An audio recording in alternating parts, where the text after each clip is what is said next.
folks, we mentioned Seymour Hersh published a Substack article. That article got about 6,000 likes.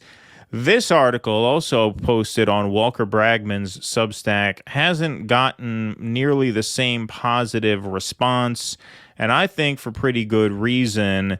He dabbled into the ball riding world himself, trying to, dick ride Jimmy Dore a bit here, and so we're going to comment on his ball riding. We'll ball ride on his ball riding. We'll have double layered ball riding. I hope you rested those glutes and those hamstrings, Warren, because we got a lot of ball riding coming up right now. I'm ready to rock. Ready to rock? Okay, good. Here we go. Get ready. Jimmy Dore is very pro-employer work contracts. All right, so this is Walker Bragman's expose on Jimmy Dore's independent contractor agreements that he has the people who work on his show sign. I'm not going to read this whole thing. The first is a preamble for, I guess, I don't know, the 9 people reading this article who don't know who Jimmy Dore is. Like he really sets it up how Jimmy Dore is a YouTube personality and comedian, as if everybody in this space doesn't already know. But okay, he goes on for a long time about Jimmy Dore's, supposed pro-worker politics, blah, blah, blah. The agreement from 4Door Productions, noted here as 4DP, includes clauses that are very protective of the company and Dore, legal experts told Important Context, which is the name of his Substack here. The document contains a thorough 9-part, 3-page-long confidentiality section effectively prohibiting contractors from discussing anything they learned about Dore, his wife, or their collaborators on the job, including details about their business, personal lives, finances, investment, and more, as you could see the exhibit there. The agreement is a stark departure from Dore's public commentary. In the past, Dore criticized former President Trump's use of confidentiality agreements with volunteers, calling them very right-wingy. If those people want to do that, you're a volunteer and you want to do that, again, you're just a moron. Dore cracked. That was when he was on TYT, by the way, is when they did that segment. So, obviously a lot has changed since then, to say the least here. The consequences for workers who breach Dore's confidentiality section or another extensive section requiring contractors to sign away rights to their work product can be severe under the agreement. Breaches and even threatened breaches constitute immediate and irreparable harm, entitling Dore's company to equitable non-monetary relief, meaning contractors could be ordered to refrain from the activity. The agreement further stipulates that breaches entitle Dore's company to liquidated damages, which are agreed upon damages for failing to meet a specific contractual obligation in the amount of $10,000 per breach. So these NDAs, much like a non-compete, are very difficult to enforce because of the arbitrary nature of them. He obviously cites a Rutgers professor here from the Rutgers Law School. They have to be reasonable forecasts at the time of contracting of the harm, which this one isn't because it's $10,000 irrespective of what the harm is. He goes on to mention that as a preventative measure, it keeps people from, loose-lipped talks at bars about Jimmy Dore's personal life or whatever they may have learned, broadcasting from his garage. He broadcasts out of his home. And so that's basically the story when it comes to the confidentiality agreement part. There's a fairly draconian penalty that theoretically could be enforced against someone if there was a breach of that. We have no knowledge that there ever were any breaches of any of these things, that ever was enforced against somebody. It would be very, very difficult. But there's another thing here called forced arbitration. So the 4DP contractor agreement includes forced arbitration for disputes except in certain circumstances like union busting. In arbitration, parties submit disputes and claims to a chosen arbitrator, in this case, one affiliated with the American Arbitration Association, rather than going through the courts. Although common in many work contracts, sometimes preferred in union workplaces, and often faster than litigation, arbitration can present obstacles to relief for workers. For example, it deprives workers of their ability to be heard by a jury. The 4DP contract spells this out explicitly, and then it goes on to list the sort of drawbacks of forced arbitration on employees, or in this case, these are independent contractors. Now, for some alternative perspective on this, Aaron Mate decided to vouch for Jimmy Dore in typical buzzsaw fashion here. I'm just going to read through this thread. I've tried to stay out of spats that don't involve me directly, but this hit piece by Walker Bragman on Jimmy Dore is too pathetic to ignore. Walker provides no evidence, just relies on the resentment of bitter TYT liars and faults Jimmy for enforcing standard contract provisions. So the second half of the article that Bragman wrote is basically a hit piece on how difficult it is to work with Jimmy Dore. And Cenk Uygur and Anna Kasparian actually gave him an interview for this article. So they were certainly in on this, right?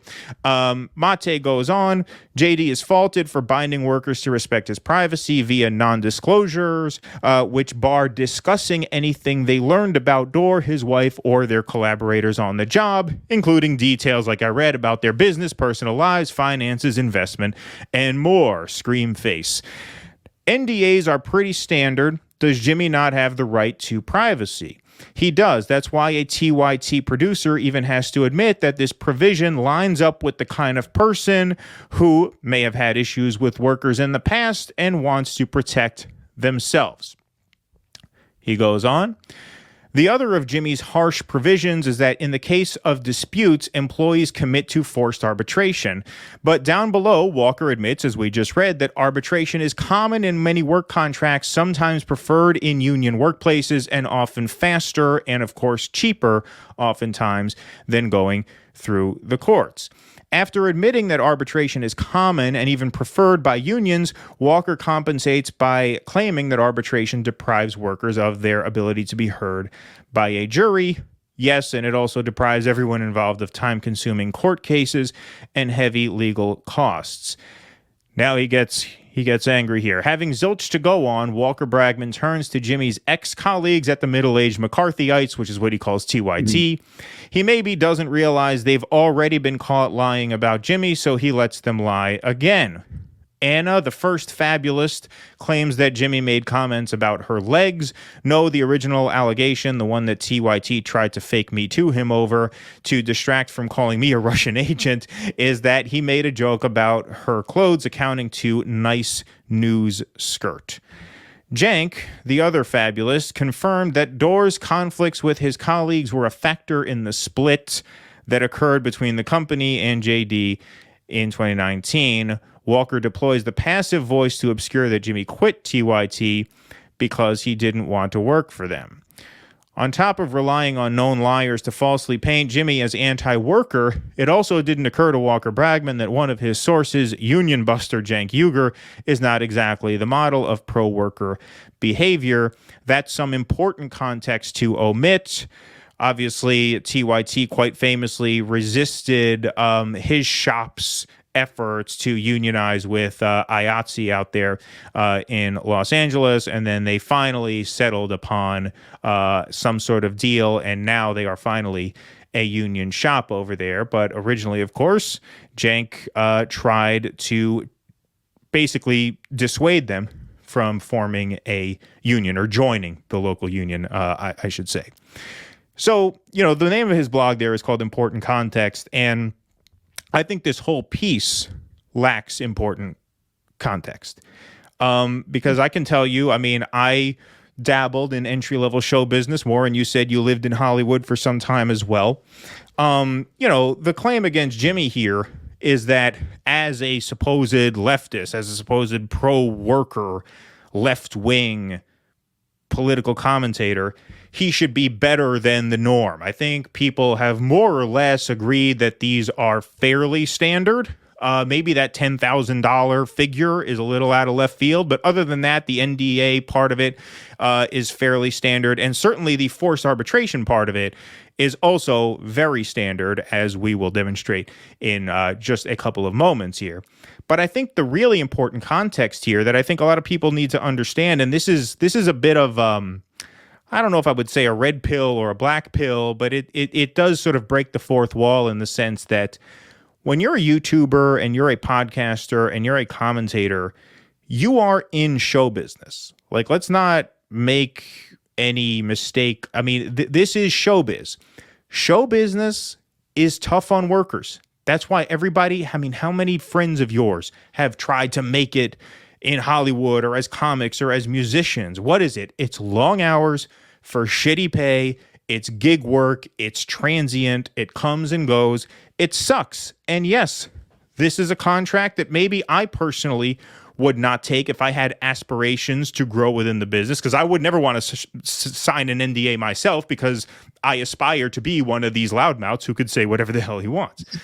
But out in Los Angeles, you have a lot of people, as I'm sure you know, who do this stuff for a living. They are sound engineers for a living. They are producers. They are staff writers for a living. And they don't necessarily aspire to be more than that. They just need gigs to keep money coming in. The gigs are contractor gigs. These are not employer-employee gigs. And so there's no benefits. There's no insurance. There's no paid time off. It is you show up for the gig, you do the gig, and you get paid. It sucks that show business works that way. I mean, show business works people to death. So for everybody who are upset about whatever harshness of these contracts, that's the way, that's my experience in show business on the entry level. And everyone I know, it's the same thing. They work 16-hour days as gig workers with no benefits, no paid leave, no nothing.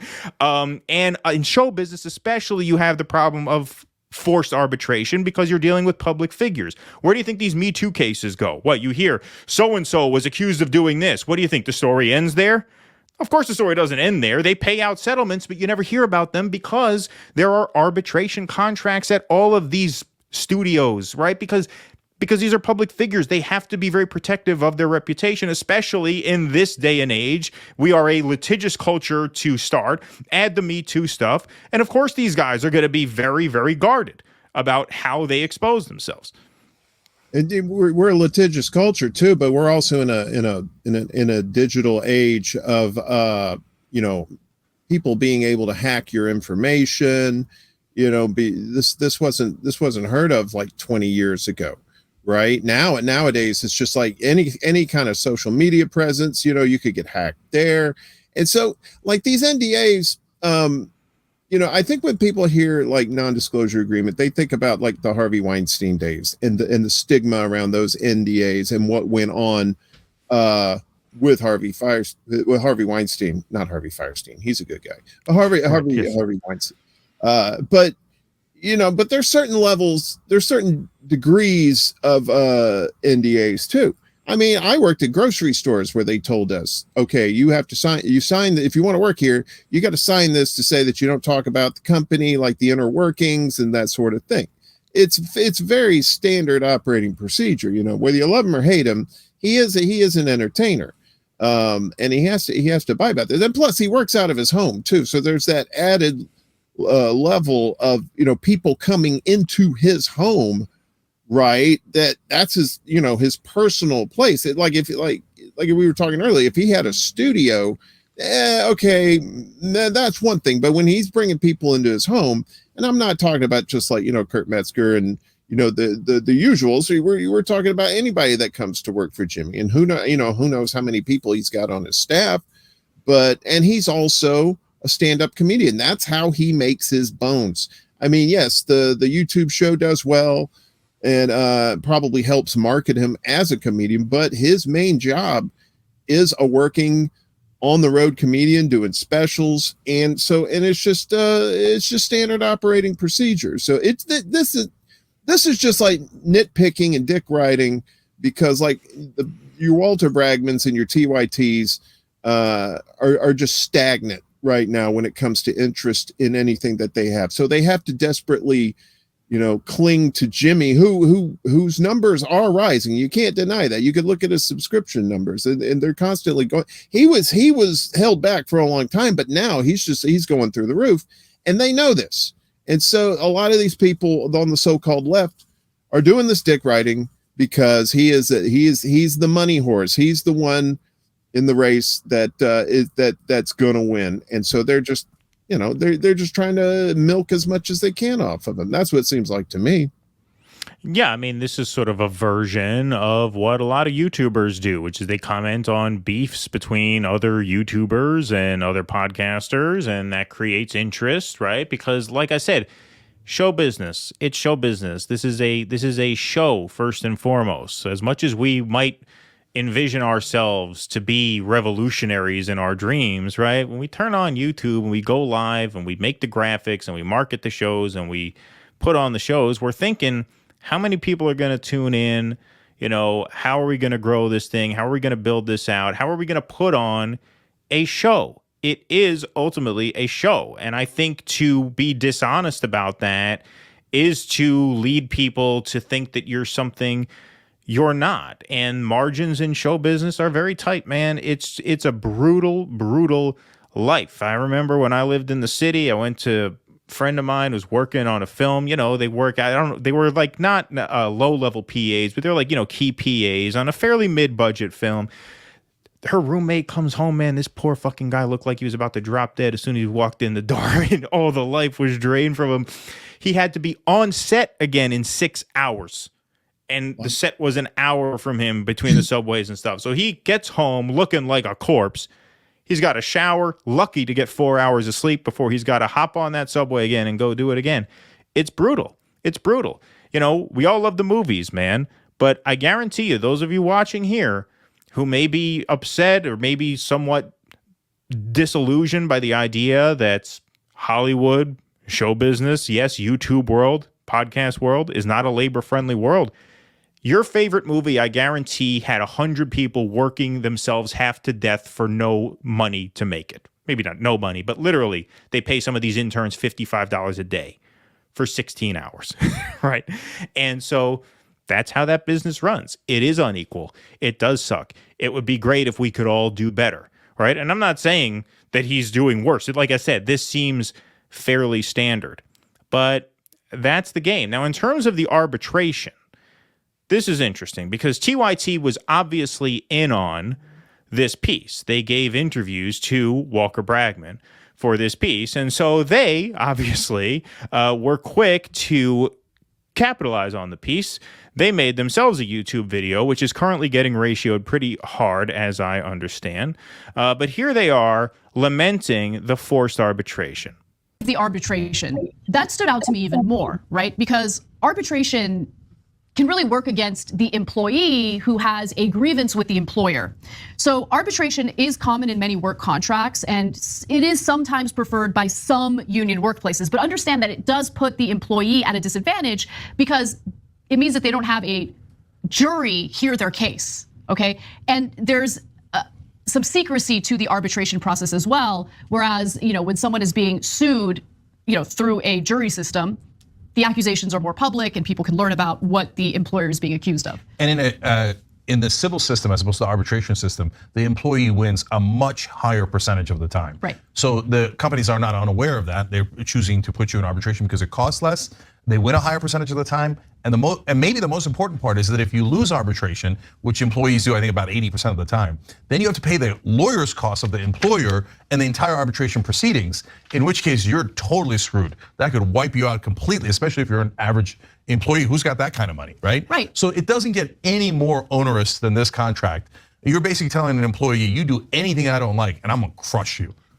All right, well, that last part is misleading because arbitration is not a sword for companies to use against employees. It's a shield that they use when employees have an issue with them. That's the whole way it works. Now, what he said about, you know, employers win most of the time in arbitration, that's open to interpretation since most arbitrations get settled. So there's most of the time a deal. Now, who wins in that case is open to interpretation, who gets the better of the other party. And look, they are correct that there is a power imbalance in the arbitration world. And there's a power imbalance in a lot of these independent contractor negotiations. That's why, like, I drive for Uber, I drive for DoorDash. I am an independent contractor. They put terms of use on the screen. I either agree to those terms of use or I don't have a gig. We do not have equal bargaining power. And that is a problem when it comes to the independent contractor relationship in any sort of business operation. So yes, they are right about that. But the alternative would be to hire your sound engineer and your graphics person and your video camera person and your streaming technician as employees. And that becomes prohibitively expensive for a lot of these smaller outfits. And Jimmy Dore's show, even though he has 1 million subs, is still relatively small compared to something like TYT, which has sound stages, multiple studios, multiple setups, and things like that. Again, that's just the nature of show business, right? It is very difficult to actually incorporate and hire employees on W-2s and start paying Social Security and Medicare. Of course, you'd love to do it. It's just not a reality that most of these little independent podcasts can set up. Now, with regards to arbitration, because they spoke, pretty unfavorably of forced arbitration. So I want to go to tyt.com here because I want to see if we could find the full video of what we just saw. But before we do that, since we are on their website, we do want to make sure that we're abiding by their terms of service. So let's see, do they have, down here, terms of use. Okay, let's just make sure. This is the user terms of use. So for visiting their website or for consuming TYT content, these terms of use govern your rights and obligations regarding the use of the Young Turks website, applications, and any and all related products and services collectively referred to as the app. These terms constitute a fully binding agreement between you and the Young Turks. By clicking accept below, which there is no accept button on this, but they do have an app and they refer to the app as the sort of aggregate of all of their media. By clicking accept below and using the app, you confirm that you agree to the following terms of use in TYT's privacy policy. As discussed further below, both you and TYT agree, with the limited exceptions noted below, to resolve all disputes between you and us through binding arbitration as further provided below. Arbitration means that you and TYT are each waiving the right to a jury trial or to participate in a class private attorney general action. So it seems to me, I'm no lawyer. My brother is a lawyer. As a Weiss, with that last name, we have access to lawyers, shall we say. He read that over for me earlier. Seems like TYT's customers are forced into arbitration if they should have a grievance against TYT. Are they forcing us into arbitration if we have a problem with them? Seems to me, I don't know. Like I said, I'm not a lawman. Maybe they can clear that up because in their terms of use, it says there's a forced arbitration clause. Yeah, they failed to mention that in that piece, in that hit piece that they were running too.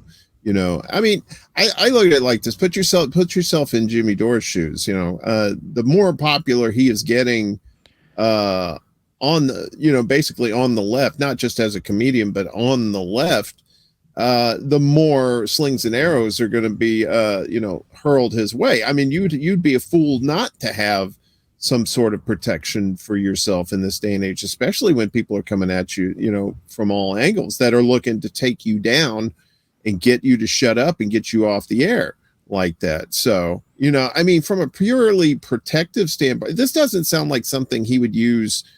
I don't know the man personally, but it just seems to me from a professional standpoint, this doesn't sound like something that you would have in place, in order to take advantage of an employee or a contractor or whatever. It just seems like a simple protection clause.